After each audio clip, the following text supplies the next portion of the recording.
அம்மா பேச்சு கேட்டதே கிடையாது. நான் பிறந்ததுலேருந்தே கேட்டதே கிடையாது. எப்பயுமே எங்கள் அப்பா பேச்சு மட்டும்தான் கேட்பேன். எங்கள் அம்மா எப்பயுமே ஒரு வார்த்தை கூட அவங்க ஏதாச்சும் ஒன்று சொன்னாங்க அப்படி தான் செய்வேன்.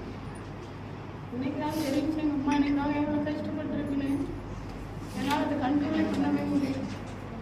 நான் பிஆர்எஸ்ல இருக்கும்போது ஒரு முறை இருந்தேன். நான் பிறந்ததுலேருந்து என் ட்ரெஸ் துவைச்சதே கிடையாது. பிஆர்எஸ்ல நான் துவைக்கும் போது தான் எனக்கு அதோட வழி தெரிஞ்சு. நான் பிஆர்எஸ் வந்து காலில் ஆப்ரேஷன் பண்ணிட்டு வீட்டுக்கு போனேன். எனக்கு காலில் சர்ஜரி நடந்துச்சு. அதை பார்த்துட்டு கூட யாராவது ஒரு ஆள் எடுத்து போடுற சூழ்நிலையில தான் இருந்துச்சு. ஆனால் அப்போ கூட நான் எங்கள் அம்மாவை எடுத்து போடவே விட மாட்டேன். எங்கள் அப்பாவை தான் நான் தேடுவேன். எங்கள் அம்மாவை நான் தேடினதே இல்லை என்னோட வாழ்க்கை. நான் முதல் முறையாக இன்னைக்கு தான் எங்கள் அம்மாவை பற்றியே தெரிஞ்சுக்கிட்டேன். எங்கள் அம்மா எனக்காக எவ்வளோ கஷ்டப்பட்டேன். இப்போ என்ன பண்ண போறீங்க? இனிமேல் லைஃப் டைம் ஃபுல்லாகவே எங்கள் அம்மாவை 2 பேருமே கூட வச்சு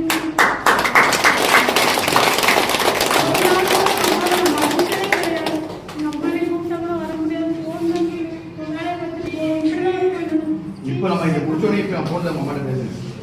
அதான் நிறைய உறவு தெரியாம.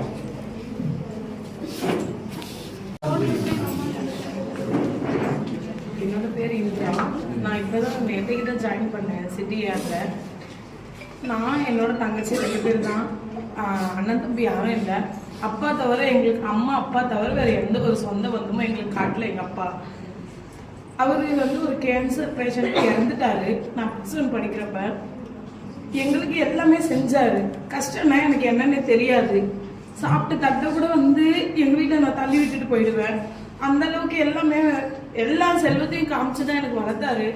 கடைசி என் தாய்மாமா வந்து என்னை பார்க்குறப்ப எங்கள் அப்பாவை பார்க்குறப்ப சொன்னார், அந்த டாக்டர் ஆப்ரேஷன் பண்ணோம் த்ரோட்டில் அப்படின்னு சொல்றப்ப சொன்னார், எனக்கு 2 பசங்க 2 பொட்டை பசங்க. ஆனால் நான் இன்னைக்கு வரைக்கும் எதுவுமே செஞ்சது இல்லைன்னு சொன்னார். ஆனால் அவர் எங்களுக்கு எல்லாமே செஞ்சிருக்காரு. ஒவ்வொன்றத்தையும் நாங்கள் இப்போ உணர்றோம் எவ்வளோ செஞ்சாங்க. ஆனால் என்னால் திருப்பி எதையுமே நான் அவருக்கு செய்ய முடியல. ஆனால் என்னை நம்பி என்னோட அம்மாவையும் தங்கச்சி விட்டுட்டு போனார். இன்னைக்கு வரைக்கும் என் அப்பா இடத்துல இருந்து எங்கள் அம்மா கண்ணிலையும் சரி என்னோட தங்கச்சி கண்ணிலையும் சரி ஒரு சொட்டு தண்ணி வராத அளவுக்கு நான் இன்னைக்கு அப்பா ஸ்தானத்துல இருந்து இன்னைக்கு நான் இங்கே கேன்சர்ல வந்து ரிப்போர்ட் பண்ணது கூட என் அம்மா என் தங்கச்சிக்காக தான். என் பிள்ளைங்களை பற்றி நான் யோசிக்கல, என் ஹஸ்பண்டை பற்றி யோசிக்கல. நடக்க முடியாத தங்கச்சி பார்த்துக்கணும்.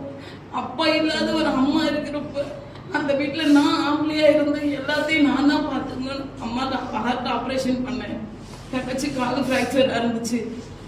தங்கச்சியை நடக்க வச்சேன். ஒவ்வொன்றத்தையுமே இன்னைக்கு நான் என் அப்பாவோட ஸ்தானத்துல இருந்து செய்யறேன். ஆனா ஒரே ஒரு விஷயம், எங்க அப்பாக்காக இன்னைக்கு வரைக்கும் நான் எதையுமே செஞ்சதில்லை.